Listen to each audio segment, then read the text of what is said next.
Hi, I'm here with Carolyn Stern today, and Carolyn just spoke to my CEO group, and she shared her talk on emotional intelligence. But before we go into that, I just want her to share a little bit about who she is and why she is able to speak on this topic and a little bit about her experience. So Thank you. Tell us about yourself. My name's Carolyn Stern. I am an emotional intelligence expert. I have been studying emotional intelligence for over 25 years, and I own a company called EI Experience. We are a leadership development and emotional intelligence training firm, and have trained over 60,000 leaders in the last 7 years alone on emotional intelligence and teaching people how to be aware of their emotions and how they're leaving an emotional wake behind. Wow.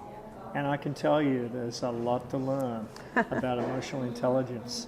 One of the things that has become quite evident to me in the years as a business coach and a leader of peer groups is we spend so much time talking about intelligence,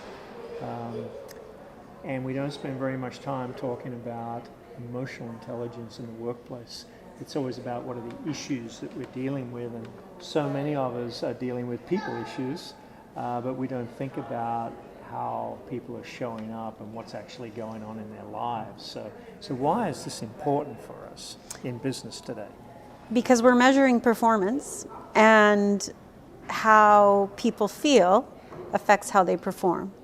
And I think what frustrates me as someone who does this for a living is I think organizations people don't come to us with an emotion. They don't call the phone and pick up the phone and say, I have an emotional intelligence problem. What they say is, I have a communication problem, or I have an engagement problem, or we're struggling with staff resisting change. It's all of those things. Well, but at the heart of all of those things, poor communication, low engagement, not resisting change, has to do with the emotions people feel.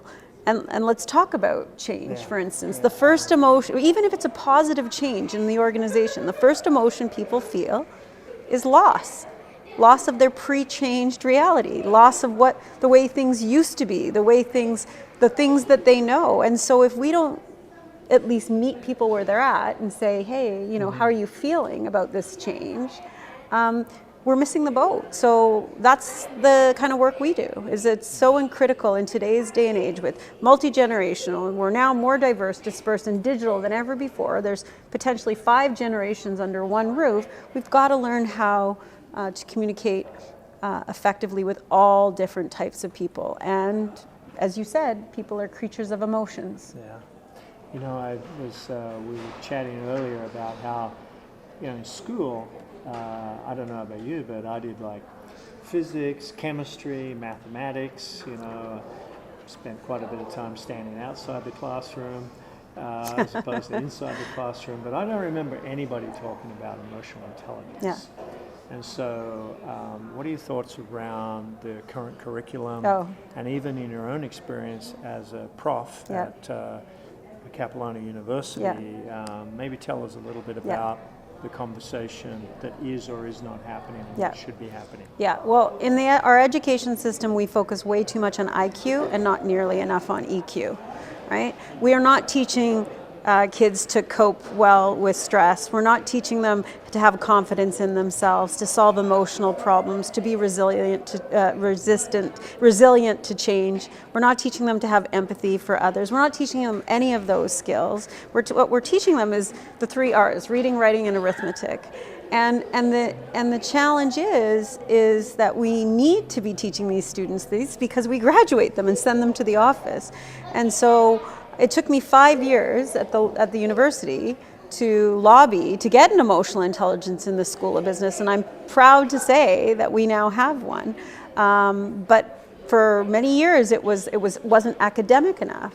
But we all know that it's this. Your IQ got your foot in the door, got you the job, but it's your EQ that's going to get you promoted. Why? Because you're leading people. Now you have a book. Tell us a little bit about your book, Carolyn. Yeah. My book is called The Emotionally Strong Leader, and it's a book about teaching people how to build your emotional strength. So you take a good look in the mirror and figure out what your emotional makeup is. What are you good at? What are you not so good at? Where is it helping you? Where is it hurting you? And really proud of the book. It won 2 awards. Wow. So as one of the best business books in 2022 and in 2023. So really proud of that. Thank you. Thank you. Yeah, that's fantastic. Yeah. What's the main message in the book?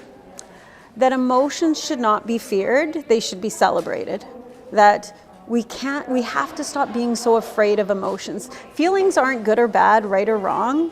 They're just an emotional reaction to a person, thing, or situation. They're not always final or factual, but they're fleeting. And so we need to learn to be bigger and stronger than our emotions, to almost look from above and go, okay, I'm really angry. Well, what is that anger telling me, about others, about the situation? Yeah. If we can start looking at emotions as data points of saying, hey, I'm angry. What triggered that anger? And how can I regulate that anger? How can I look at the situation, not just from my point of view, my reality, but what is the reality? And then, and only then, do we open our mouths and say how we feel. But we've got to self-regulate first. And what I have seen over the last 27 years of teaching, I've seen a shift. The younger generation are much more emotional. They're more open to share their feelings, which is great, because you and I learned to stuff them under the door at work. Yeah. The problem is they don't know how to regulate. And what that means is you can still feel sad and still do your job. And we need to teach kids, as well as adults, is things are going to happen, good and bad in the world, and how do you bounce back? How do you not let the emotion take over your life? So as a business coach and working with business owners and entrepreneurs and CEOs, what are some of the practical ways that we can take your knowledge and information that you were sharing with us today and shared in your book? How can we take that back to our workplace? What is some advice you can give to some of our entrepreneurs out there? The first thing you need to do is to check in with yourself and figure out what is your emotional makeup. When I realized that I was overly flexible, which meant that as a leader I over-accommodated for my staff, I realized that was an area that I needed to work on. Or when I realized that I cared way too much about what my staff thought of me, I realized that I need to make a change. So when I have high flexibility and low independence, which is what those two things are, that's not a great combination, because my staff will take advantage of my generosity, and they know that I care too much about what they think. So sometimes I had to be a little bit more stringent and lower my flexibility and increase my independence and care a little bit less that they're not going to be happy with all of my decisions. So I think the first step is to figure out what is your emotional makeup. How is it helping you? How is it hurting you? Now you have your own self-perception of this, but your self-perception might not be reality. You have blind spots. I have blind spots. So asking others, like, how do you see me? How do you perceive me? We rarely ask people how they see us. We don't realize the emotional wake we leave behind. So first step is check in with yourself. Second step is ask others how they see you. And then once you take their perception and your perception, now what do you want to work on? And then in the book, we talk about, once you know those skills that you want to work on, and we talked about that today in the tech meeting, is now what are the things that I can do to build those emotional muscles so that they become stronger? It could be that maybe you're too empathetic, maybe you need to set boundaries, or it could be like me, I'm too flexible, I need to put my foot down, right? Whatever it is, figuring out that strategy, because who you are is how you lead. So you've got to figure out your emotional makeup and how that helps you, but also how that hurts you. So where we left it today was each of the members is going to identify the things that they're going to stop doing, the things that they're going to start doing, and the things that they're going to continue doing.